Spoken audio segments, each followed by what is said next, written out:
Thank you. Thank you. You may take your seats. My name is Antoinette Jones, and I'm from Jacksonville, Florida. It is my distinct pleasure to introduce Clare Lopez, Vice President for Research and Analyst at the Center for Security Policy in Washington, D.C.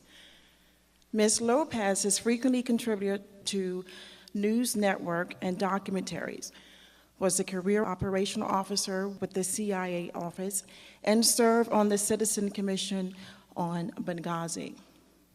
Please join me in welcoming the distinguished, patriotic Clare Lopez.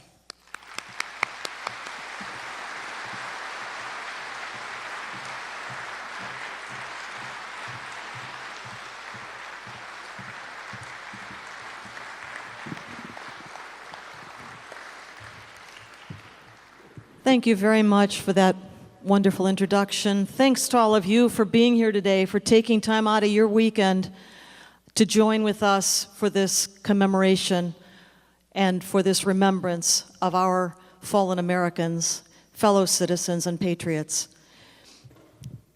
We are at the 15-year mark, 15 years after 9/11. America and Western civilization are at war, under assault by the forces of the global jihad.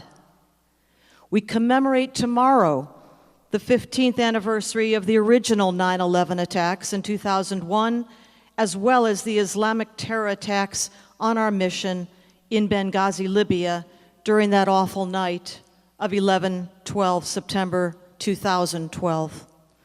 And we remember the thousands on 9/11 murdered by Islamic terrorists in an operation directed by Al-Qaeda, Iran, Hezbollah, and Saudi Arabia, as well as 4 Americans whom we remember here today, who died with others gravely injured at the hands of more Islamic terrorists in Benghazi in 2012.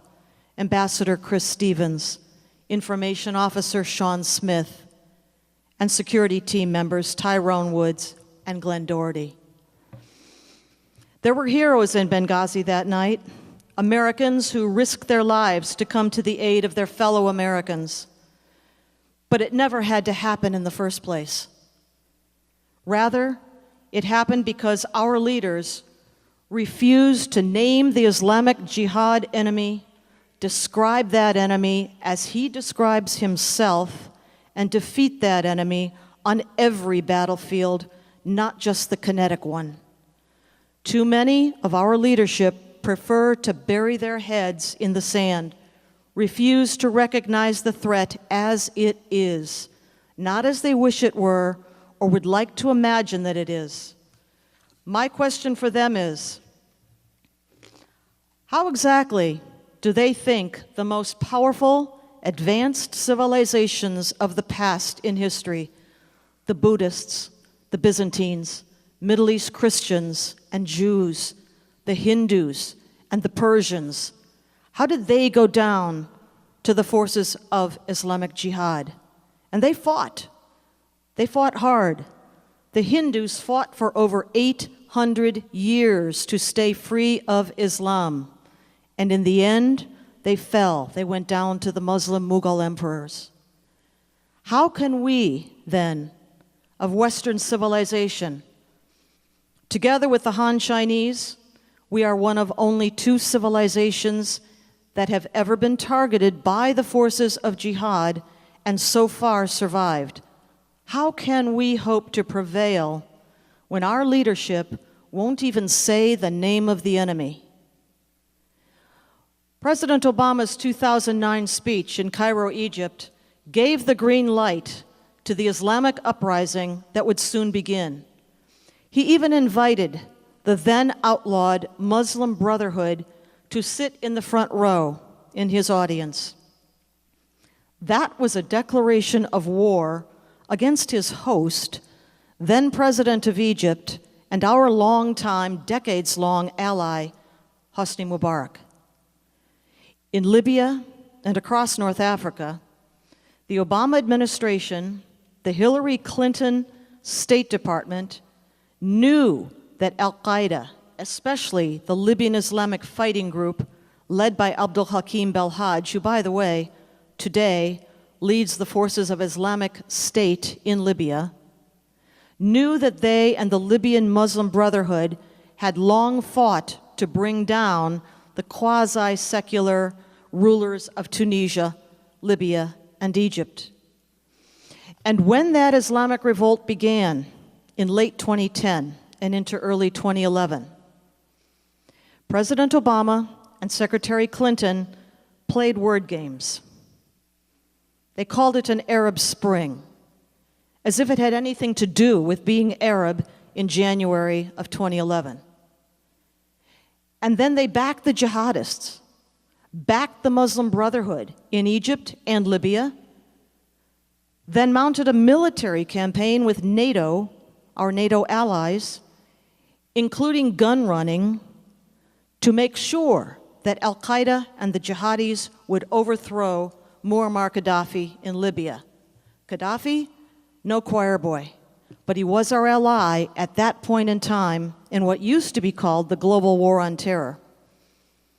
That perfidy is what set the scene for the collapse in Libya that allowed jihadist militias to run amok in 2012. Working with the new Libyan regime to send weapons out of Libya in 2012 on Libyan ships with Libyan captains, Libyan crews, those ships were destined for more jihadist rebels in the Syrian battlefields.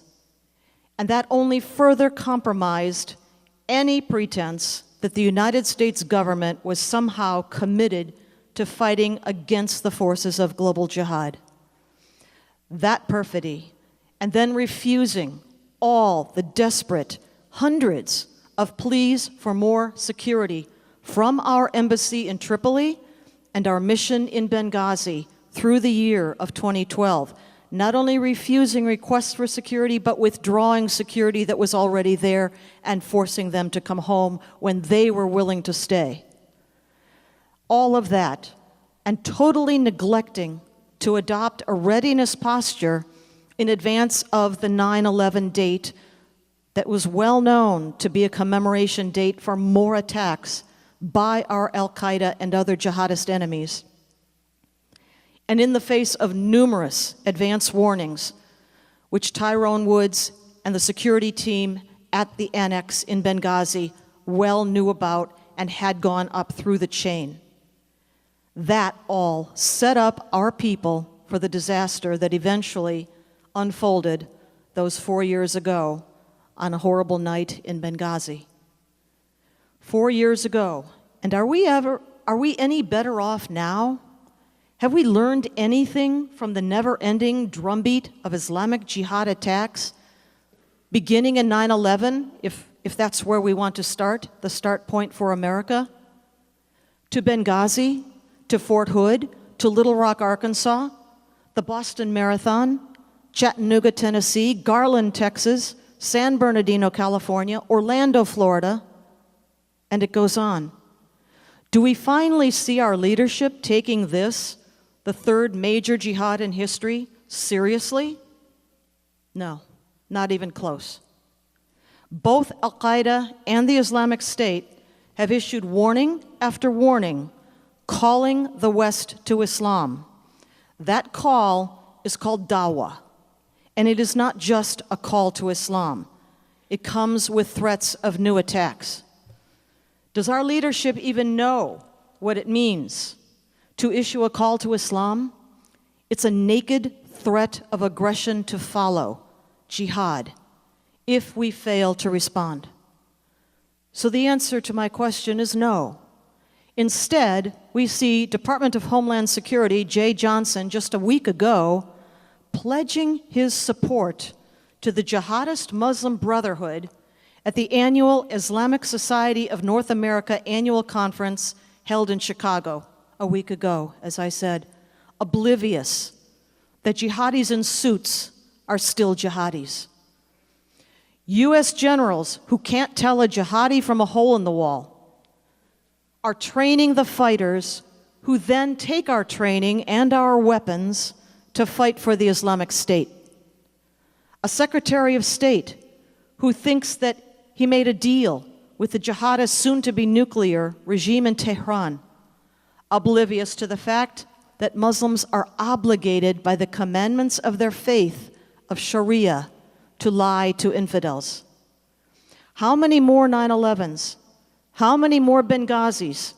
How many more dead and maimed Americans will it take before we Americans demand a leadership that will name, fight, and destroy this enemy that seeks the replacement of the U.S. Constitution with Islamic law?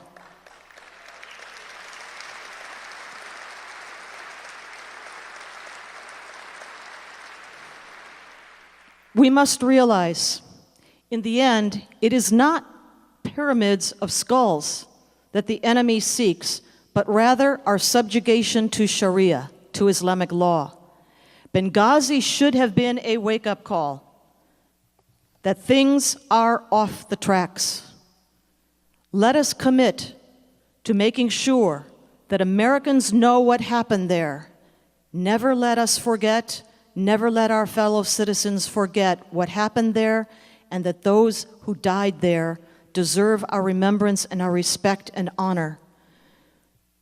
And also why it happened, so that no more Americans are left to fight and die alone through a night, knowing that the government that sent them in harm's way has now abandoned them.